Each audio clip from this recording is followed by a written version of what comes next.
सिर्फ एक मिनट। सब कुछ मुमकिन है अगर नीयत साफ हो। एक्सप्रेस न्यूज की इस खबर ने मुझे चौंका दिया कि चीन में मियां बीबी शक्ल से सगे बहन भाई लगते हैं। ये पढ़कर मुझे वो एक तकरीब याद आ गई जिसमें एक बहुत बड़े सऊदी सरमायाकार ने मेरे सामने सदर परवेज मुशर्रफ से जुमला कहा था कि मैं और मेरी बीबी उम्र के इस हिस्से में हैं जब मियां बीबी शक्ल से सगे बहन भाई लगते हैं। वो पूरा मंजर मेरी आंखों के सामने घूम गया। जिस सनती इदारे की इफ्ताही तकरीब थी, मैं बतौर बानी कंपनी सेक्रेटरी उस तकरीब में मौजूद था। खबर पढ़कर मुझे याद आ गया उस इदारे के हवाले से वो नाम जिसने असूलों की लाज रखी थी। सऊदी सरमायाकार का वो किस्सा और फिर उस इदारे का बाद में क्या हुआ फिर कभी सुनाऊंगा, मगर आज खराज तहसीन पेश करना चाहता हूँ लेफ्टिनेंट जनरल अब्दुल क़य्यूम साहब को, जिनसे मैं ज़िंदगी में सिर्फ एक बार मिला था। उस इदारे के लिए उनसे एनओसी हासिल करने के लिए, और वो भी पाकिस्तान के एक बहुत बड़े वकील के साथ। मैं उनके दफ्तर में हाजिर हुआ और दरख्वास्त की कि स्टील मिल की ज़मीन को बैंकर्स कंसोर्शियम को फाइनेंसिंग करवाने के लिए मॉर्टगेज का एनओसी दे दिया जाए। उन पर ऊपर से भी काफ़ी दबाव था, बैंकों की भी ख्वाहिश यही थी, सरमायाकारी के नारे थे, रोजगार के वादे थे। मैंने भी कहा जनाब मुल्क में सऊदी सरमायाकारी आ रही है, आने दें, मईशत चलेगी, नौकरियां बढ़ेंगी। उन्होंने एक लम्हे को भी तवक्कुफ न किया, कहा अगर 100% सरमाया बाहर से आता तो मैं मान लेता, मगर यहाँ सऊदी अरब का नाम लेकर पाकिस्तानी बैंकों से कर्जा लिया जा रहा है, वो भी स्टील मिल्स की जमीन को गिरवी रखवा कर। मैं एनओसी कभी नहीं दूंगा।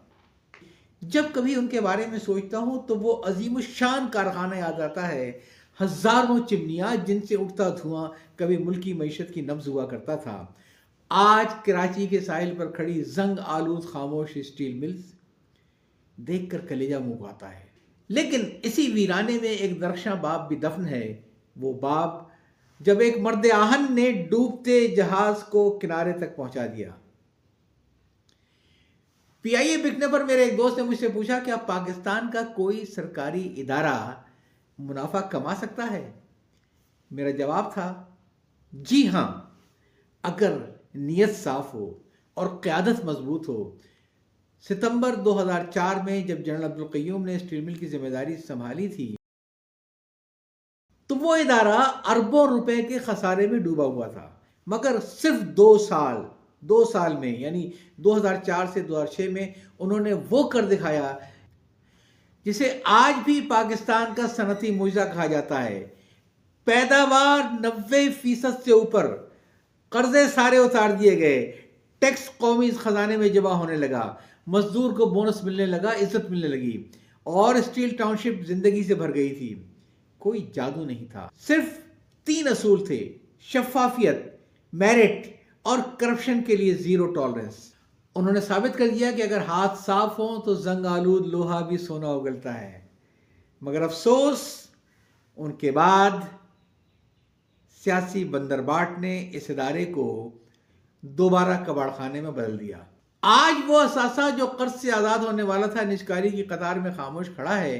ये बात सिर्फ एक शख्स की तारीफ में नहीं, ये हम सब के लिए एक वेकअप कॉल है। मसला वसाइल का नहीं है, मसला मकसद का है, नीयत का है। अगर पाकिस्तान को दोबारा खड़ा करना है तो हमें हर इदारे में लेफ्टिनेंट जनरल अब्दुल क़य्यूम जैसे निडर, दयानतदार और बाकिरदार मुंतज़िमीन चाहिए। सलाम है उस क़यादत को जिसने हमें यकीन दिलाया कि पाकिस्तान का हर इदारा आलमी मेयार का बन सकता है, बशर्ते कि नीयत मुल्क बनाने की हो, खुद को बनाने की नहीं। याद चाहता हूँ। अल्लाह हाफ़िज़।